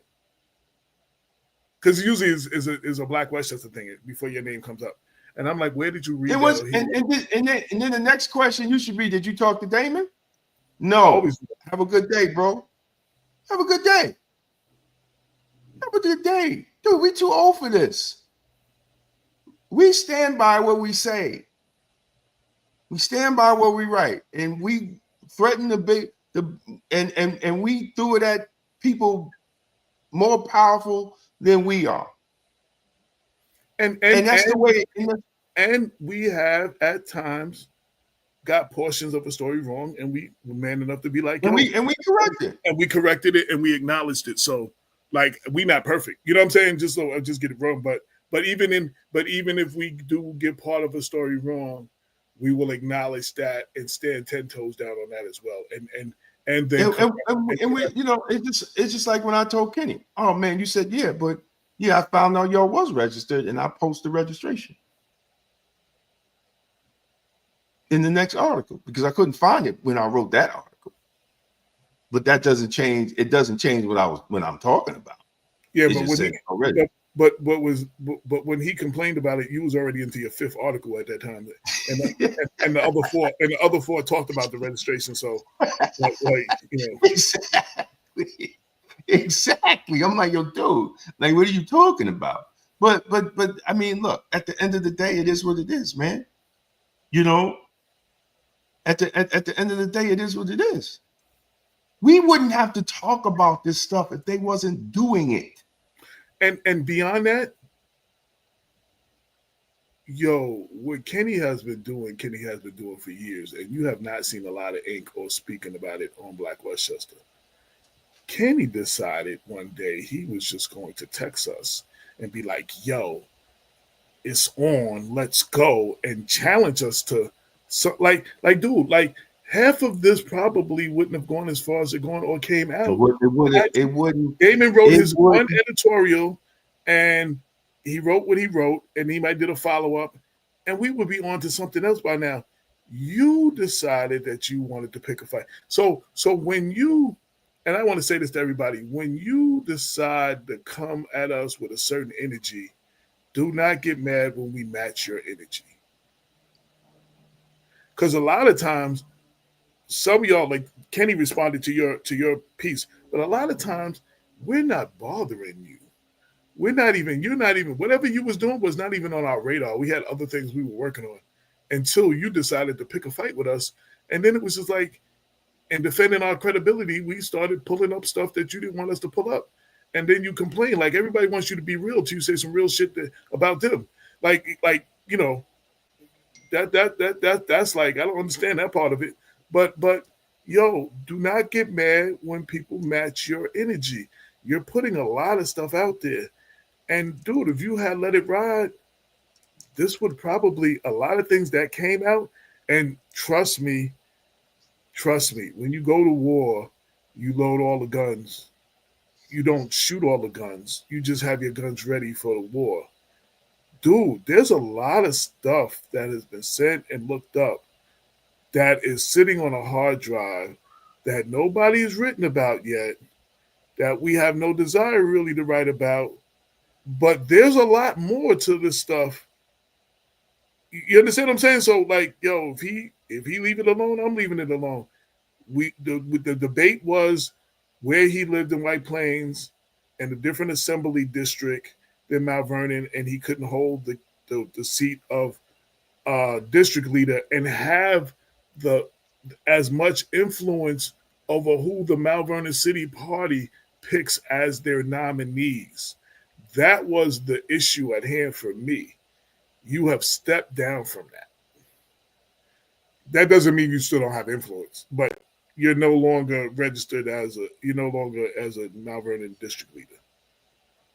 If he decides to continue this foolishness, go about your business. Be a businessman. Do what you're doing. Handle your business. Right. You know what I'm saying? But, you know, and lastly, Damon has said 3 or 4 times, and we said to Spezio the same way, who love to sue people, but the one people he never sued was Black Westchester. If anything, because you're supposed to be a big, powerful businessman. That's what you're supposed to be. Businessmen, when you write something that's defamatory or the defamation or whatever, they sue you to silence you. If there is anything that has been written in Black Westchester that is not true, if there has been anything said on the show that is not true, stop complaining and talking junk on Facebook and talking behind everybody's back. Go to court and sue it, and we can bring all the receipts to court. We'll bring our receipts. You bring your receipts. We get the subpoena. I think you have a lot, cell phone. right. I think emails. you have a lot more to lose than we do. So stop talking about it's not true, or we're making it up, or act like we're smearing you and we're dividing the community. No, we're calling out things that need to be called out, and you don't like it because you're the person right now that you painted yourself to be that person. And if what we write is not true, sue us or shut up. And I'm not going nowhere. You see me the other day. I'm here. You had nothing to say when you saw me. Nothing at all. I was trying to go somewhere, but my wife decided not to. So I'll be here. I'm here. No, but I'm saying no. I was trying to get out of New York. Friday, he saw me. Hey, listen. So, it's almost time, man. It's like this. We're going to continue to report what needs to be reported. It is what it is. Those who support Black Westchester, please take out some ads, man. We got a 11-year anniversary issue coming out in August. Jump on it. Yep. And let's just make it happen, because this is independent media. We try to give you the best shows we can. We try to cover a lot of stuff. We try to give people information that they could use in their daily lives. They can make decisions, whether it's health and wellness, whether it's financial, whether it's just local news, national news, international news.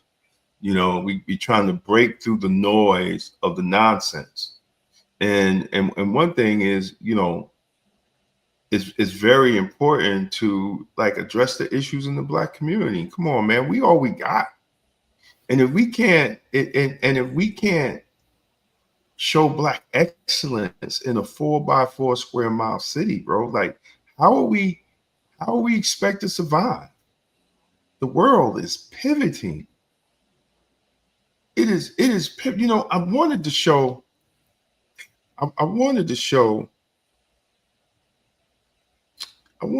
this video from the CEO of BlackRock.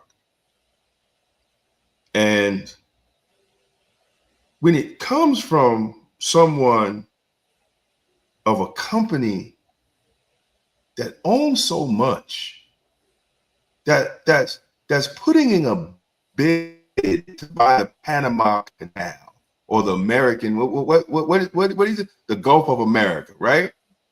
Yeah, I guess the so. Gulf. What's that thing? Huh? It used to be the Gulf of Mexico. What'd you say, AJ? He renamed it Yeah. Gulf of America. Yeah. But BlackRock is putting a bid to buy it, the port. So when it comes from a company like that, and this man is saying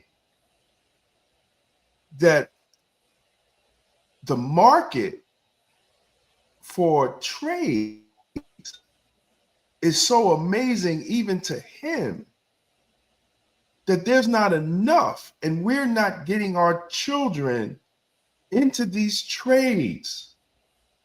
Forget about AI. Even if an AI can be a plumber, somebody's going to have to program the AI to be the plumber. Somebody's going to have to know how to program it. It's just like cars. Cars went from this to learning computers, to have to doing this. You gotta be prepared for whatever the next wave is in technology. We have to be prepared, man. They're going to wipe us out. It ain't even racism. It's just us just not having those skills.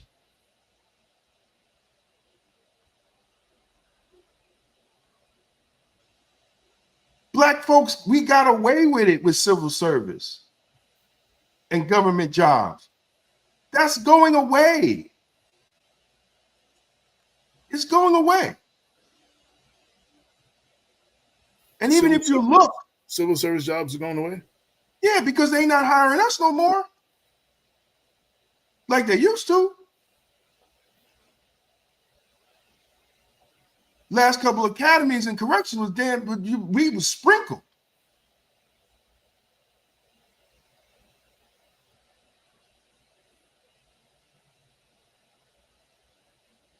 So we better get back to the trades.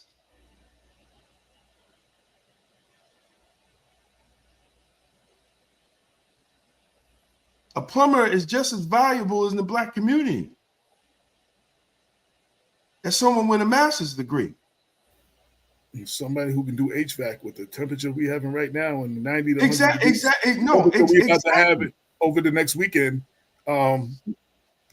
Listen, I get my AC and heating unit serviced twice a year. Twice a year. And if it if it malfunctions, you're calling somebody to fix it right away. No, absolutely. But that's why I get it serviced. Right. Right. No, but I'm saying even with services, the things can break down and stuff. So Right. I haven't seen a young Black, and they send a lot of young kids here. Young guys. Right? I haven't seen a Black one yet.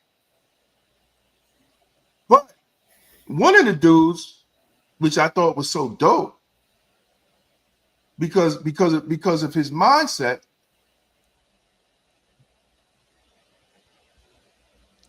he had one of those head cams, and he was recording while he was checking my unit. And I said, "Yo, man, what are you doing?" He said, "Man, I'm making YouTube videos. I'm showing people what to check." I said, "By all means." Showing people how to fix what to do. If they got a unit and if the board is this, how you check your board. By all means. Instead of putting up nigga shit on Instagram, YouTube, we got to put stuff like that up, but we just still have to have the trade. We have to definitely stay on our educational systems. Are they gonna keep our kids stupid? They're not gonna go to college, and then if you go to college, you ain't making $60,000, $70,000 an hour, but you owe $150,000, $200,000 worth of student loans.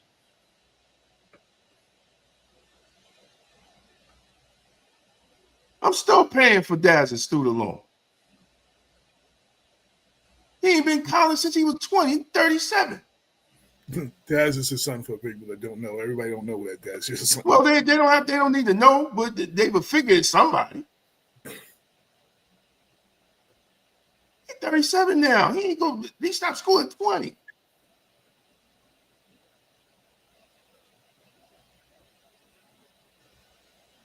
We gotta get it right. I've done articles on it. 800,000 jobs. And he now. Lucky that he got you. He lucky that he got you because there's a lot of his peers. They ain't got no parent paying their student loan. They stuck with that debt. They are stuck. No, that's my fault. That's my fault. No, that's my fault. I wouldn't be paying it if I ain't make the deal. I was stupid. I ain't even gonna get into that, but that was my fault with his mother. So coming to the close of the show, I'm a good man. I stick to my word. Coming to the close of the show, we are approaching our 11-year anniversary. We've been giving you the real news, of the news with the Black point of view since 2014. And this show, we've been giving you real talk for the community from 2014. And I had wrote something down that I had wrote in an article before. I saw it somewhere else and I loved it and I wrote it and I changed it around before.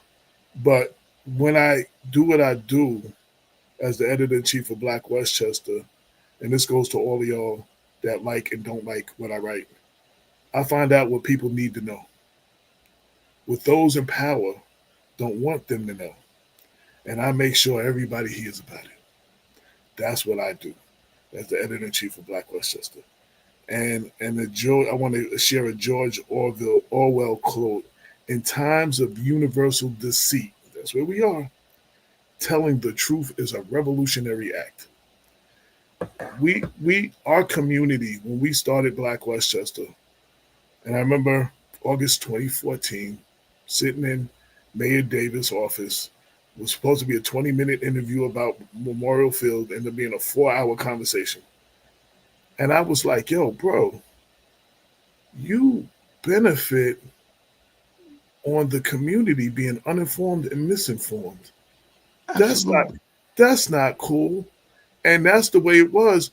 And when Richard Thomas ran, Marcus Griffin stood there. We went to Reverend Richardson's 40th anniversary at the time, and we were in the parking lot for like another hour or so talking afterwards. And he was like, yo, there's only so many people that vote. And that's all you have to go to. You don't worry about the rest of them people. And that was the problem. And that's how they end up losing to Richard, because one of his campaign did increase the voting pool. But it's like, yo, we when these people were counting on people being uninformed and misinformed, Black Westchester came on the stage and started informing people and also making people ask questions they never asked before. Made people start thinking about things that they wasn't thinking about before. News, that stuff you couldn't get on Files at the time, Files News or News 12 or Low HUD, you couldn't get. You would get, because we had boots on the ground in the communities that we live in. You know what I'm saying? That those are visitors to our community when some tragedy comes. So we were able to start informing the community in a way that hadn't been done before. And that's what we've been doing. And freedom is not free. When you talk about certain people, especially when they're big advertisers, they don't advertise no more. We keep this free to y'all through advertisement. But what usually happens is that person backs out, and there's a whole other group of people that be like, I've been waiting for somebody to say that. And they make donations and they advertise to keep it going. So we've never sold out. Like, everybody throws that unbought every election, somebody pulls that out their ass. But we're not controlled by anybody. Nobody paid to get us started. We weren't started with a candidate's money to support that candidate and that mayor, Kenny. So that's why we're still here and you're not. We're not. We just, we've been making those conversations. Sometimes I've learned a lot in 11 years. Some things I said in 2014, I would never say it that way now. I've learned a lot more. We did, even then, we were doing the stories with the information that we had, but we were asking the questions that hadn't been answered that hadn't been asked by people in a long time. And we got people start asking the questions. How did the magazine get started? This could help other stuff. Yo, my man, our story is really not the traditional story. Damon, I came up here. It's all in my book too. But I came up here in 2014. My mother had stage 4 cancer. I had left. I'd been in Georgia for 12 years. Me and Damon had music companies back in the days. We was working artists and doing promotions and stuff. Damon got more into the political and activism scene. And one day, I'm sitting at the hospital with my mother every day. And one day he knew I needed a break. And he got tired of News 12 and Files and them showing 20-second clips of his press conferences where you missed the meaning and the reason for the press conference. So he started recording his own press conferences and putting them on YouTube so you could see him in their entirety. This one day, he's like, "Yeah, I know you need a break from the hospital. You've been there every day, all day. Come with me. Videotape this press conference." Just happened to be a press conference. 4 black parole officers went up to Ramapo, and I guess they were trying to get a check on a parolee or whatever. He wasn't where he was supposed to be. On their way out of town, they were stopped by the local police, taken out the car, held, put on the ground at gunpoint while they had their badges on chains around their neck. They had bulletproof vests that said NYS, New York State Parole, in big letters. They was in a government vehicle. They were held for 45 minutes at gunpoint.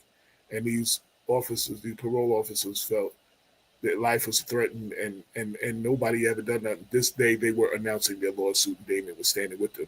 Since he was standing with them, he couldn't run the camera. Damon then sent me the video. I always had a blog. And basically, I wrote a story. Basically, if it ain't safe for these men with badges and guns and bulletproof vests on the street, what's the chance an average brother like me got? That ended up being the birth of Black Westchester. Damon came up with the name. We should do a online news magazine. We got the website.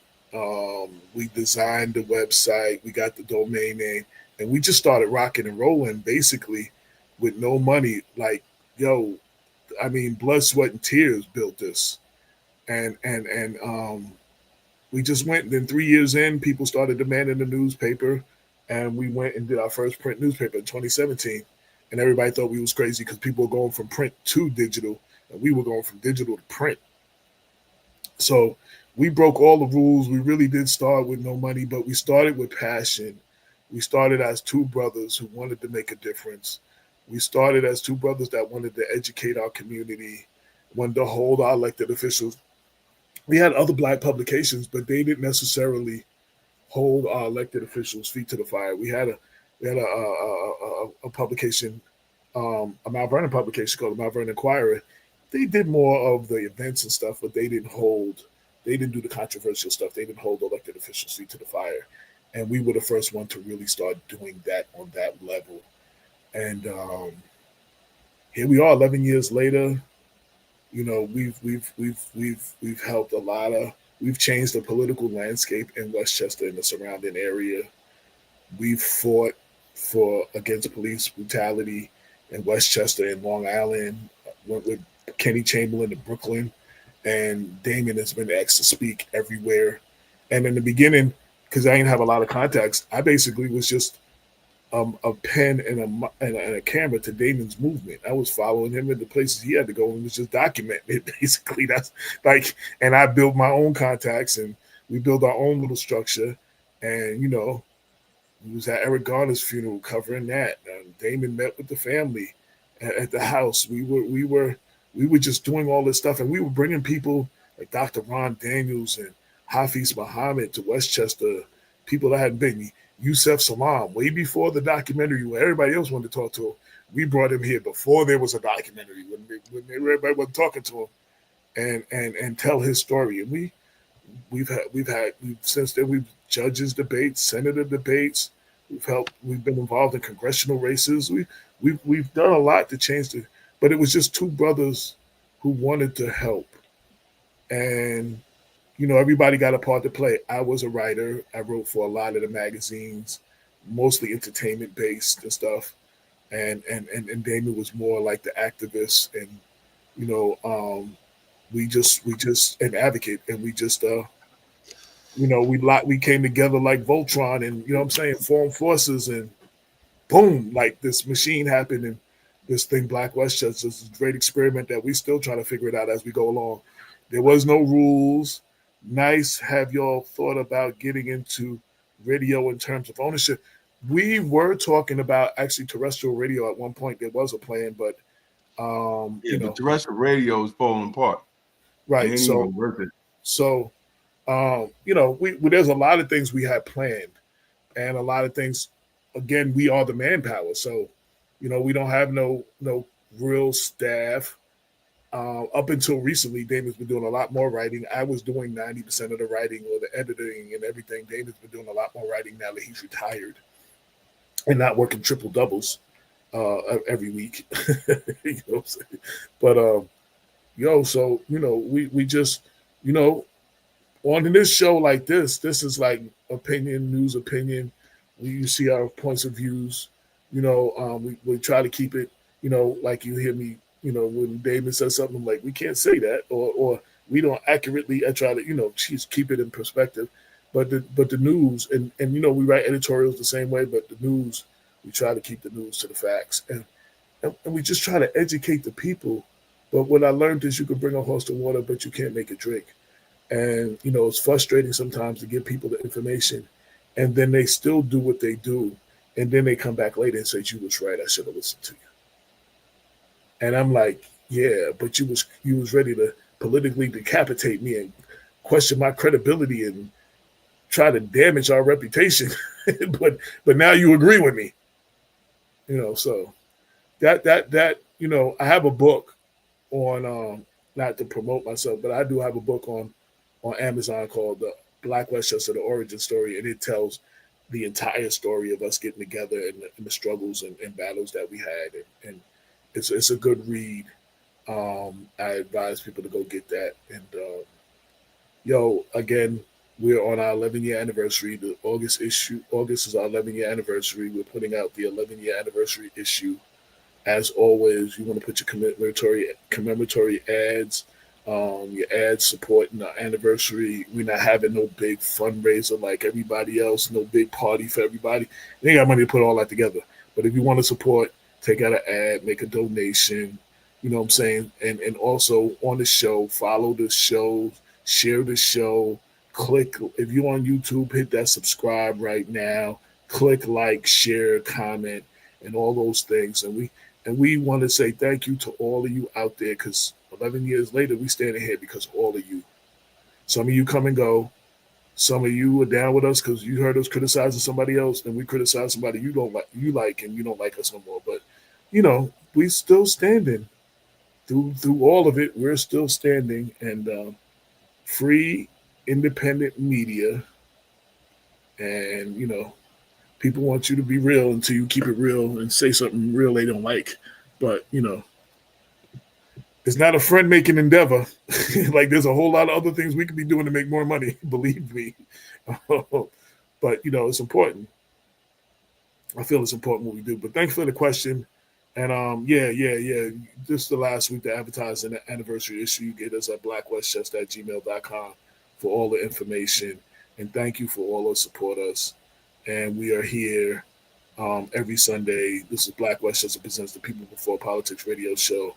Simulcasting live on Facebook, LinkedIn, YouTube, X, occasionally blackwestchester.com, occasionally Instagram. And I was just looking today, you can do TikTok. I'm trying to see if I can hook my TikTok up and see if that'll work. But we're going to try to, this format allows us to stream on a lot of platforms. We got 10,000 followers to go live on TikTok. Oh, okay. So I don't think StreamYard do TikTok. Yes, it do. Yes, it do. It does. I just checked. I just went because you didn't put my Facebook. You didn't put my Facebook page. So when I went to add and all the things that you could add. TikTok, you got to re-sign. You got to sign up again because it said. I did. I did take care of that. I took care of that. Yeah. Yeah, but like Right, so anyway. All right, my ass is hurting. Yeah, I see you. So bro, good show, and until next time, peace. Yeah, peace and blessings, everybody. Stay warm. Soon stay hydrated. We're gonna announce for September. We're hooking up with Dare to Be Different Westchester to do 28-day health and wellness program in September 1st. We're working on that. Me and Kobe is working on that, and we'll have more information. Yeah, we'll have more information. It's definitely coming up. 28-day health and wellness challenge. Wellness Wednesdays, Black Westchester Magazine, Dare to Be Different. It's going to be September 1st, and probably about another week we'll have all the information and the link for everybody to sign up to get the free ebook, 28 day health and wellness challenge. And every Wednesday at 8 o'clock, you'll get a link to come in and have a support group, because we're about getting healthy. You know, my feet are better, so I'm back in action. I'm back in action. I was out commissioned for about a whole year dealing with my feet, man, and it's crazy. It's insane, but I'm back in action. So, and also we have the link of the black tax code, black tax facts. So y'all get to know how you can take advantage of this new tax code as Black people. Learn the code, right? That's what we got to do. So we out of here, man. Peace out. Thank you to everyone who supported us through Super Chat. Your contributions keep independent media alive and thriving. We couldn't do it without you. Stand up, speak out, rock the message that matters, community before party. Get your shirt today and let your vote wear your interest and values over party loyalty. If you found this video informative, don't forget to like and share it with others who need to hear the truth. And for exclusive content and behind-the-scenes access, join the Black Westchester Magazine YouTube membership club today. Your support helps us keep independent Black media strong. Support independent Black media with style. Rock Black Westchester merch and represent the news with the Black point of view. Every purchase helps us speak truth to power. The Black Tax Pivot. How to survive and thrive under the Trump cuts. Free for a limited time, then available for $7.99 on Amazon. Inside, we break down how to use the new tax code to your advantage, how to restructure your business or start one, why trades and skills are your gateway to wealth, how to shift from spending to ownership fast. We don't have to like the game, but we better learn how to win it. No more excuses. Learn the code, build the power. This is the People Before Politics show, broadcast every Sunday at 6 p.m. Hosts Damon K. Jones and AJ Woodson bring you the news that impacts our community. Join us for unfiltered, unapologetic coverage of the stories that matter most. Black Westchester Magazine presents The People Before Politics show, the news with the Black point of view.